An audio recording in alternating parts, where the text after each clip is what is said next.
Ten Best Picks presents the top 10 best digital cameras. Starting at number 10. Nikon D3500. It might now be over 2 years old, but the Nikon D3500 is still our number one pick for the title of Best Beginner DSLR Camera. Why? It combines all of the main strengths of DSLRs, including great handling and an amazing battery life, into a small, affordable package. The D3500's age also counts in its favor when it comes to price. It's now available for a lot less than its original asking price, making it a great choice for beginners who are looking to take a step up from point-and-shoot photography. Of course, the D3500 isn't perfect, as you'd expect at this price. The main drawbacks are the lack of 4K video capture, some cost-cutting with the external controls, and the absence of touchscreen functionality. If you need the latter, it's worth considering alternatives like the Canon EOS Rebel SL3 EOS 250D or a mirrorless camera like the Fujifilm X T200.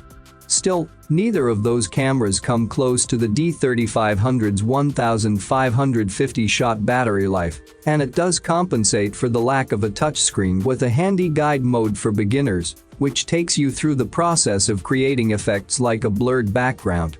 It's a great way for inexperienced shooters to understand manual settings and start building their confidence and knowledge. Some more AF points would have been nice, but the 11-point AF system works fine for general shooting and does the job for some moving subjects too. If you're looking for a smaller camera for travel shooting, then mirrorless alternatives like the Fujifilm X T200 or Canon EOS M50 are worth considering. But as an affordable, beginner-friendly camera that'll teach you the nuts and bolts of creative photography, then the Nikon D3500 remains an excellent choice.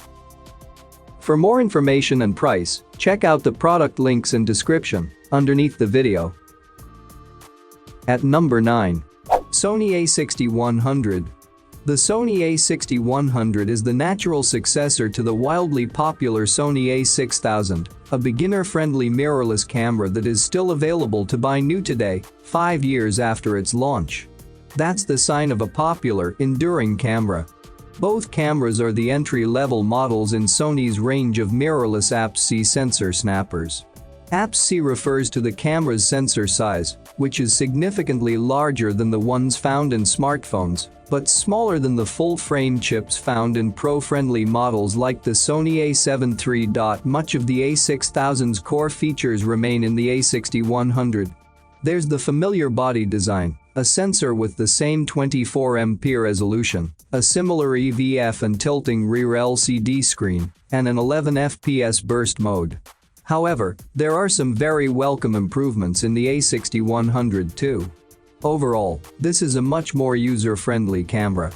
The general handling and performance is enhanced, particularly through its excellent continuous autofocus system. We now have a camera that more readily competes with today's entry-level mirrorless shooters from other brands, of which there are many more since the day the A6000 launched. Despite this, the Sony A6100 is a worthy successor to one of the best-selling mirrorless cameras of all time. Sony sticks with a 24.2MP APS-C sensor, which is the same as the one found in the more expensive Sony A6400 and Sony A6600 cameras. Its resolution is par for the course and plenty for an entry-level camera. Number 8 of my list. Fujifilm X 100V. The Fujifilm X 100V is a premium compact camera with some great genes. It's the fifth member of a family that stretches back to the original X100 from 2011, with a design that's inspired by 1950s film cameras. The series has long been considered camera royalty. Why? It comes down to a combination of 4 factors: its stylish, pocketable form factor, large APS-C sensor, unique hybrid viewfinder, and a fixed 23mm f2 lens. Together, these 4 things make the X100 series a deservedly popular choice among street and travel snappers. It's a tradition that the Fujifilm X100V continues, with a few significant new twists. The X100V brings a new tilting touchscreen and a redesigned lens.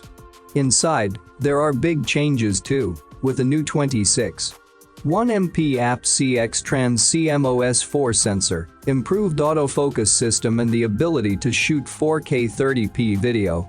But is this all enough to make the X100V as popular as its predecessors? And do you really need one when smartphone cameras are so good? The answer to both questions is yes, as long as you know what you're letting yourself in for. Some retailers are offering the X100V with a weather resistance kit, which includes an Arkansas X100 adapter ring and PRF49 protection filter. The X100V's body is weather sealed, but these accessories make it completely resistant to inclement weather. The X100V looks just as good in the hand as it does in pictures. It's expensive, but feels very premium. In fact, it has few rivals in the looks department, aside from minimalist rangefinders like the Leica Monochrome M. The perfect compact camera for the smartphone age, the X100V is a great street photography sidekick that takes the series to new heights. Its tilting screen brings some welcome versatility, while the new sensor, autofocus system and viewfinder make it a fun, engaging travel camera. The fixed focal length won't be for everyone, and it's relatively pricey, but the X100V is the best premium compact you can buy. Coming at number 7. Nikon Z50.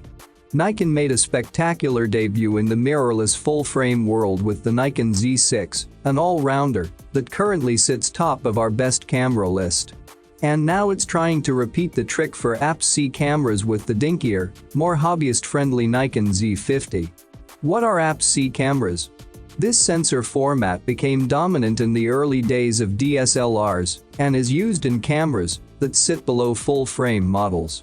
Smaller than full-frame and called DX format by Nikon, these sensors are found in more compact, affordable bodies that are great for travel. Not that the Nikon Z50 is small for an APS-C camera. Perhaps thinking of those who might be moving from its DSLRs, Nikon has prioritized handling in the form of a generous grip, at the expense of a very small body that is the calling card of cameras like the Fujifilm X T30. Central to the Z50 is its use of the same Z mount that debuted in the Z7 and Z6. This means you can use all of the existing lenses that have already been announced for the Z range, as well as existing F-mount lenses via an optional adapter. However, there have been 2 lenses especially created for the DX format, which are set to be joined by plenty of others over time. Those lenses are a 16 to 50mm f3.5.5.6 pancake lens, which is the standard kit lens, and a 50 to 250mm telephoto, which you can buy separately or as part of an excellent value twin lens kit with the Z50. The Nikon Z50 is an excellent debut for the company in the crowded APS-C mirrorless market. It's an ideal travel camera, and it's also a great option for those looking to move from a Nikon DSLR or who just love the brand. Offering great handling, excellent value and a set of enticing features, there's a lot to like about the Z50, even if it does fall a little short in a few areas. At number 6. Nikon Z6 II. We were blown away by the original Nikon Z7, which arrived alongside the Nikon Z6 in 2018 as the company's first full-frame mirrorless cameras. For a first generation, both were instantly competitive, even class-leading in some areas, but neither was perfect, hence the arrival of the Nikon Z7 II and Z6 II. The second generation brings a sense of tweaking and refinement, along with a slight reorientation to address the critics. For instance, the Nikon Z7 II now has dual card slots and twin X-Speed 6 image processors to help enhance performance. Elsewhere, much of what we love about the original Nikon Z7 remains. There's still the excellent form factor and handling. You'd struggle to tell the Z7 II and Z7 apart, plus those gorgeous 45.7MP photos. The Z7 II is less bold than before because we are not treading new ground. However, there's something more reassuring going on here. The camera is more versatile and, crucially in those 2 years, the Nikon Z system has matured. There are more Z lenses and better accessories. And with these refined cameras, surely most doubters must now be considering Nikon Z as a safe system to adopt, even making the switch from DSLR to mirrorless. The Nikon Z6 II is a subtle evolution of the original Z7, thanks to its 2 card slots and dual processors that boost its all-round performance. Elsewhere, it's wonderfully familiar territory, and the Nikon Z system is steadily growing. We'd like to have seen a more significant upgrade, but that switch to Nikon mirrorless looks safe now, if you have the money. For more information and price, check out the product links in description underneath the video. Halfway of my listed number 5. Sony Alpha A7 III. The Alpha A7 III sits on the bottom rung of Sony's full-frame mirrorless camera range and is designed to appeal to both keen enthusiast photographers and professionals. In the past, the A7 series of cameras have always felt like poor relations to the A7R and A7 series. While the latter 2 ranges have tended to capture the limelight with their high pixel counts and advanced video capabilities, the A7 cameras have always been regarded as the basic models, sporting a solid but unremarkable set of features. That looks like it could all change with this 3rd generation A7 camera. Borrowing many features from the top-of-the-range Alpha A9, as well as the Alpha A7R III, the Alpha A7 III looks anything but basic. Sony hasn't been tempted to increase the resolution of the Alpha A7 III, so it stays at 24.2 MP, like the Alpha A7 II. However, the sensor is completely new and features a back-illuminated design which, combined with the latest Bian's X image processor, sees the sensitivity range greatly improved over the older model, with an extended ISO ceiling of 204,800, it's 3 stops better than the A7ii's 25,600 limit. Sony also reckons it's managed to achieve a dynamic range of 15 stops with 14-bit RAW files. While the electronic viewfinder doesn't get a bump in resolution to match the A7RII's 3.8 million dots, the 2.3 million dot EVF on the Alpha A7 III gets a slightly higher magnification factor than the older model, up from 0.71x to 0.78x. The Alpha A7 III is a brilliant camera that ticks a lot of boxes for many photographers. Sony has taken some of the best bits from its flagship Alpha A9 and A7R III and distilled them into a single camera that offers a fantastic mix of performance and image quality. For the price, there's nothing that can touch it. Coming in at number 4 of my list, Fujifilm X S10. The Fujifilm X S10 is a bold new step in the company's quest to make the ultimate mid-range mirrorless camera. By taking many of the highlights from its flagship Fujifilm X T4, including in-body image stabilization, and shoehorning them into a smaller, cheaper body, it's made one of the best cameras so far for beginners and hobbyist shooters. Until now, the role of deputy to Fujifilm's XT flagships has been filled by excellent little cameras like the Fujifilm X T30. The X S10 isn't a replacement for that model, but instead an attempt to win over new fans who have so far been resistant to Fujifilm's charms. Like the X T4, the Fujifilm X S10 has been built as a true all-rounder that's as comfortable shooting video as it is stills. You get the tried and tested combination of the 26.1 MP X-Trans CMOS 4 sensor and X processor 4, plus the ability to shoot uncropped 4K 30p video. In short, if you have an older Canon or Nikon DSLR and fancy trading it in for something smaller and more modern, you'll feel right at home with the X S10. How does the X S10 perform compared to its rivals? Overall, very well.